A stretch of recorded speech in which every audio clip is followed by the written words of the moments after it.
Hello everyone. So I'm back with another litter robot video. I've actually been having some issues with this for quite a while, and hopefully we'll get something to take care of this situation today. So what's been happening is that this light has been blinking. The blue light has actually been blinking for a while, which I found out that it basically means that there's something wrong with the DFI, the drawer full indicator. So it means that there's some type of fault with that. So what I did is I took the entire litter robot apart. I wiped down everything with rubbing alcohol and a Q-tip, even though when I spoke to Litter Robot, they said they actually don't recommend using any type of solution or anything on those. But I did try that. I cleaned everything, made sure that the sensor wasn't blocked off so that it could get the light from one side to the other. That didn't do it. Obviously, I made sure that the drawer was empty and nothing was working. So I went ahead and I actually called Litter Robot and I ordered the DFI replacement kit. So we're going to try to go ahead and replace it today, because what I did notice was that there's some metal sensors that they looked like they were a bit eroded. So I'm hoping that that was probably the issue, because even when I tried to clean it off, I couldn't get it all off. So I'm hoping that that was in fact the issue, which is included in the DFI kit. So hopefully that will help the situation. So with this, as you can see, the blue light, it is flashing. And I would notice that whenever my cat would go into the litter robot, it wouldn't necessarily check its weight. Like the red light wouldn't come on. But when I press on it, like if I were to press on the top, okay, well, it was doing it. Now it's not. Sometimes when I would press on the top, then the red light would come on and then it would cycle at that point. But a way that I was getting it to cycle was I would press the reset button, and then I would press the cycle button, and it would still cycle. So we actually had gone out of town, and when I came back, the litter robot was full.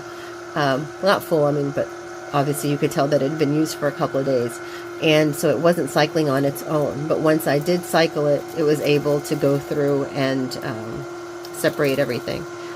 So I'm just going to cycle this real quick, and then we're going to empty it out, because I'm going to basically take the whole thing apart and probably clean this at the same time.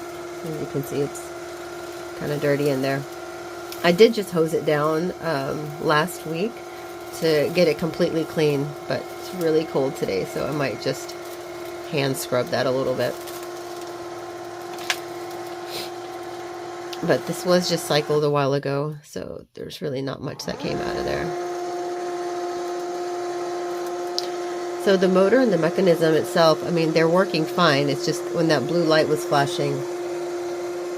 So, I don't know. Hopefully it is the DFI, which, I mean, relatively compared to everything else, it was pretty inexpensive. The whole kit itself was $30, and I believe shipping was like $10 or something like that. So, I mean, if that fixes the situation, then it's definitely well worth it. Okay, just coming back. And there's not too much litter in there, so I'm not too hesitant about emptying it, but it is what it is.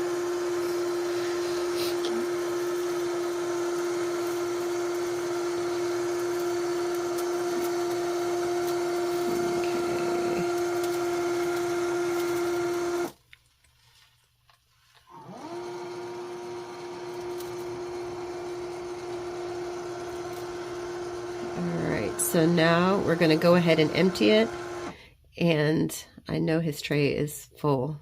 Today's garbage day, so it works out well. But see, as you can see, even though it's cycled, now it's giving me that blue light again. So I'm just going to go ahead and hit empty, and it's going to rotate in the opposite direction and then dump out all the litter.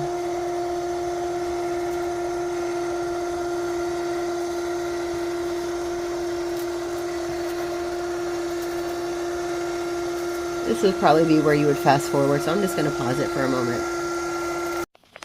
Okay, so I actually took the globe outside and I washed it down with the hose and stuff. So I'm going to let that dry. What I did is I unplugged the base, and now we're going to go ahead and take it apart so that we can switch out the DFI sensor. Okay, so you have to have one of these really long screwdrivers, okay? Really long Phillips screwdriver. I actually had to order them. I got them off of Amazon. It came with a Phillips and a flathead screwdriver for I think like $7 something. I can post that link below if you guys are interested in it. But you need that more so for the bottom of the unit. But for the top one, first thing that you want to do is you want to take this piece off right here. So I'm going to take these screws off. One of the good things I like about these screwdrivers is they actually have the little magnetic head, so that makes it nice. So there's 1, 2, 3, 4, 5 screws here. Okay, I'm going to go ahead and take those off. Okay, so I got the screws out, and this is the flathead screwdriver that came with it, and it actually kind of came in handy because it allows me to just pry this out a little bit. So let me go ahead and get this out. Okay, so I literally just went under here and pried it out a little bit. You're going to want to take this off. You push all the buttons through, so then that way it'll give you some give here when you take this off. Okay. Now, for the DFI, the wire you're going to want to remove is the one with the 4 cords. This one, oops. This one right here, okay? It is red, yellow, black, and blue. So you're just going to disconnect that from this little piece right here. Okay. And then, I'm not sure why it's just tape that keeps these things separated, but whatever. Okay, and this itself, this is the actual motor, okay? And then you're going to use some pliers, some needle nose pliers to take this little black plastic piece off. Okay, so this is the plastic piece. I had to pause it because it took a little more oomph than I thought needed. But basically, if you just pull straight up, you can see what the connection looks like. Okay, now I'm going to go ahead and flip over the base so then I can remove that cord. All right, so now the base is flipped over, and this is where it requires you to have the long screwdriver. So you have 1, 2, 3, 4,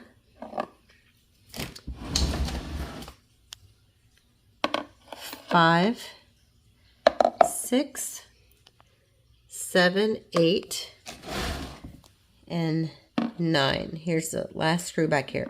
So we need to take off 9 screws from the bottom. Okay, so I just went ahead and I pried off the bottom cover. And if for some reason you find it difficult to get the bottom cover off, please make sure you always remove this back screw. I was trying to get it apart and I was like, why is it not coming apart? And even though I counted them for you, I forgot to take that one off. So anyway, so make sure all of those are off, and then we're just going to pull this wire through.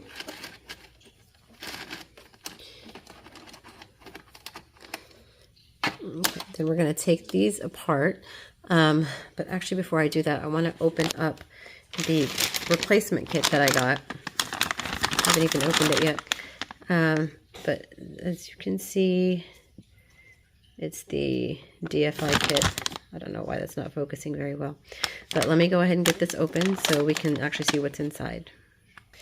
Okay, so the kit that I got actually looks a lot different than what I actually have in here right now.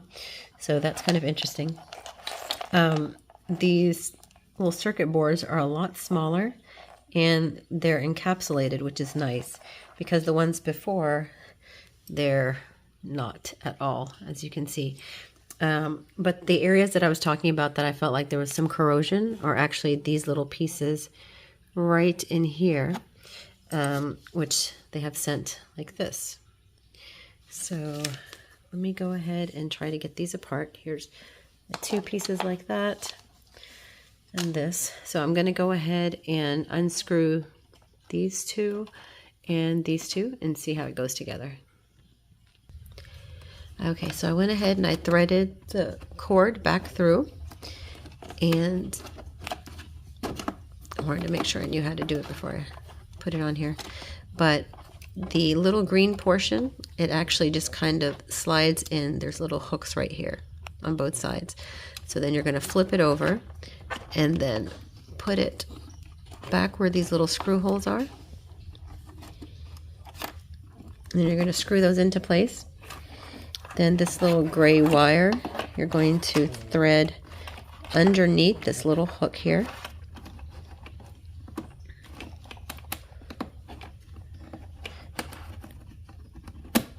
Okay, you're going to thread that underneath here, and you're going to do the exact same thing over on this side with this piece here. Okay. But before we do that, we're also going to need to get these little metal pieces and attach them into these red pieces. Okay. Okay, so I took those metal parts off, and if you can see, these are the areas that I thought were kind of corroded. The other one was real bad, but I don't know where I put it. Anyway, so these are the new ones, and there's actually just like a little indentation on here, so that's how you know how far down it needs to go. So we're just going to put these in. One's going to go down this way. Let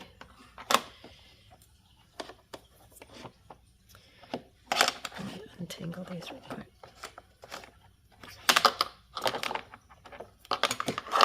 Okay. So one goes into this crease, one goes into this one. And you want to get them down past these two areas. Okay.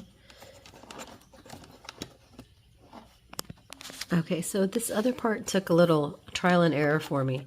So you actually have to make sure that the gray cord is on the outside, and it goes around the outside here.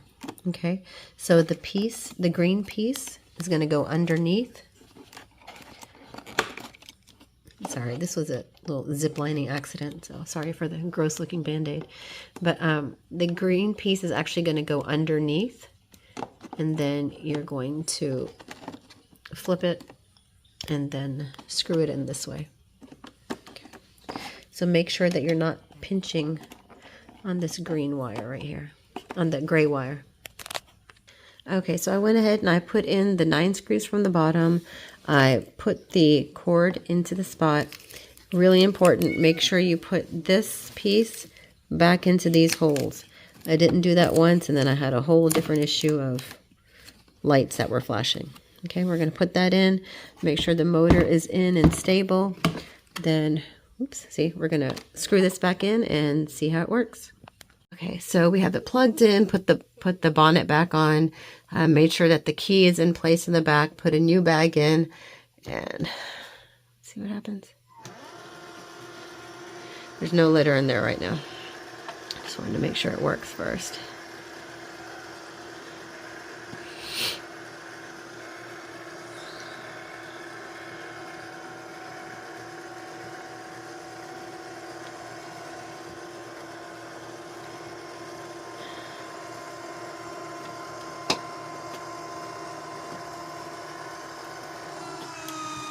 Oh. Okay, I don't think I have it on there properly. But let's see what happens.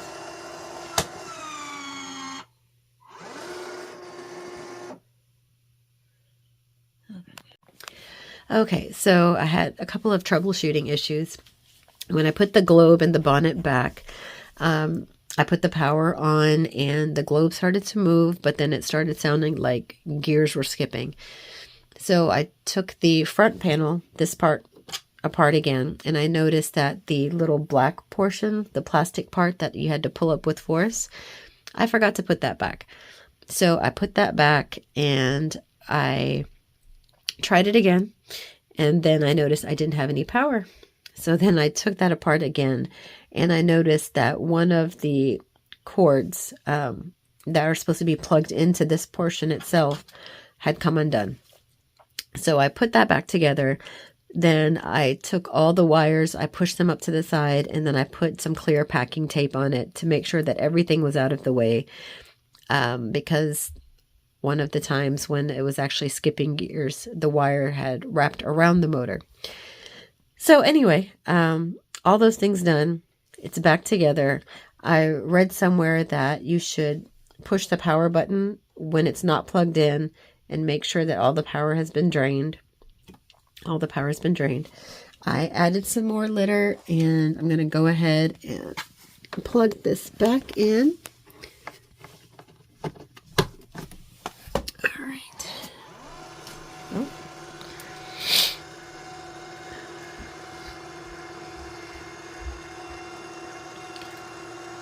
So basically what I'm looking for now is just to make sure that the DFI light is no longer flashing.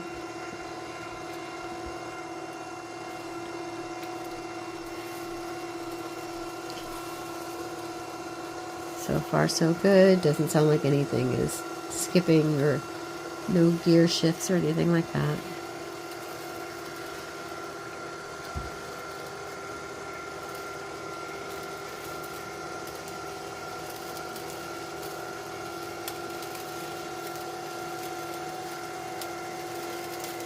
You can see some of the litter is actually sticking to the plastic portion.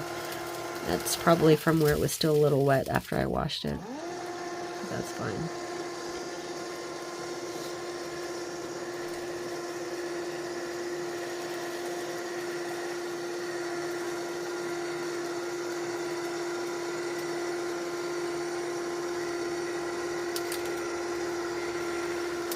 And one other thing I'm going to do is after it cycles back, I want to make sure that it's going to sense if there was more weight. So I want to make sure that the timing belt, the red light comes out, the timing light, sorry, I want to make sure that that comes back on.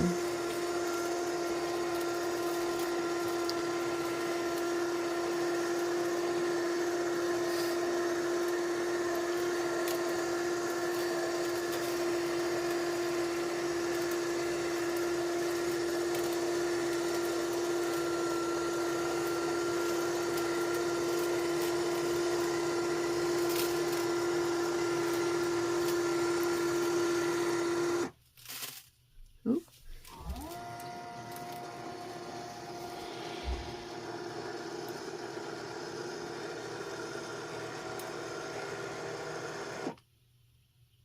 All right, it's back in position. Light turned to blue, steady blue. All right, I'm just going to put some weight on it. All right, put some weight on it. The timing light came on. Hopefully it should cycle, so I think we're good. All right, hopefully this helped fix any issues or any type of irritations you guys have been having, because I know this has been bothering me for a while. But I contacted Litter Robot. Their customer service was actually great. Even if you follow them on Instagram, they're really responsive there as well. But the DFI kit was $30 plus shipping. So hopefully this will carry it on for another, 5 years. All right. Thank you guys so much. Bye-bye.